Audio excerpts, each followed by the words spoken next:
कर्नाटक वार्ता व सार्वजनिक संपर्क विभागाच्या वतीने कुडची बस स्थानकात उभारण्यात आलेल्या अनुसूचित जाती व अनुसूचित जमातींमधील राज्य सरकारने राबवलेल्या विविध कार्यक्रमांबाबत व हमी योजनांची माहिती देणाऱ्या प्रदर्शन स्टॉलचे उद्घाटन आज कुडची विधानसभा मतदारसंघाचे आमदार महेंद्र तम्मण्णावर यांच्या हस्ते फीत कापून व दीप प्रज्वलन करून करण्यात आले।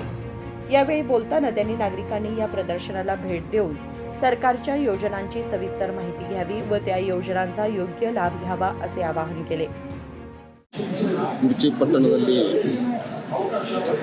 ವಾರ್ತಾ ಇಲಾಖೆ ಏರ್ಪಡಿಸಿರ್ತಕ್ಕಂಥ ಈ ಒಂದು ಪರಿಶಿಷ್ಟ ಜಾತಿ ಮತ್ತು ಪರಿಶಿಷ್ಟ ವರ್ಗದ ಜನರಿಗೆ ಈ ನಮ್ಮ ಸರ್ಕಾರ ಏನು ಸವಲತ್ತುಗಳನ್ನು ಈ ಪರಿಶಿಷ್ಟ ಜಾತಿ ಮತ್ತು ಪರಿಶಿಷ್ಟ ಪಂಗಡದಲ್ಲಿ ಕೊಡ್ತಾ ಇದೆಯಲ್ಲ, ಇವತ್ತು ವಾರ್ತಾ ಇಲಾಖೆ ಆ ಒಂದು ಈ ಕೊಡುವಂಥ ಸರ್ಕಾರ ಕೊಡುವಂಥ ಕೆಲಸವನ್ನು ಈ ವಾರ್ತಾ ಇಲಾಖೆ ಈ ಕ್ಷೇತ್ರ ತುಂಬ ಅದನ್ನು ಪ್ರತಿಯೊಬ್ಬರಿಗೆ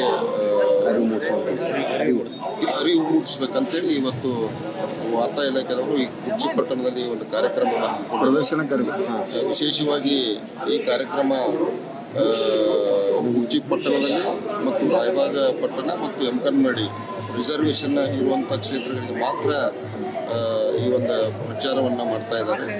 ಅದನ್ನು ಈ ಕಾರ್ಯವನ್ನು ಈ ಪರಿಶಿಷ್ಟ ಜಾತಿ ಮತ್ತು ಪರಿಶಿಷ್ಟ ಪಂಗಡದವರ ಇದ್ರ ಬಗ್ಗೆ ಈ ಸರ್ಕಾರ ಕೊಡುವಂಥ ಸೌಲಭ್ಯ ಬಗ್ಗೆ ಮಾಹಿತಿ ತಿಳ್ಕೊಳ್ಬೇಕಂತೇಳಿ ತಮ್ಮ ಮೂಲಕ ನಾನು ಮನವಿ ಮಾಡ್ತೀನಿ। Thank you.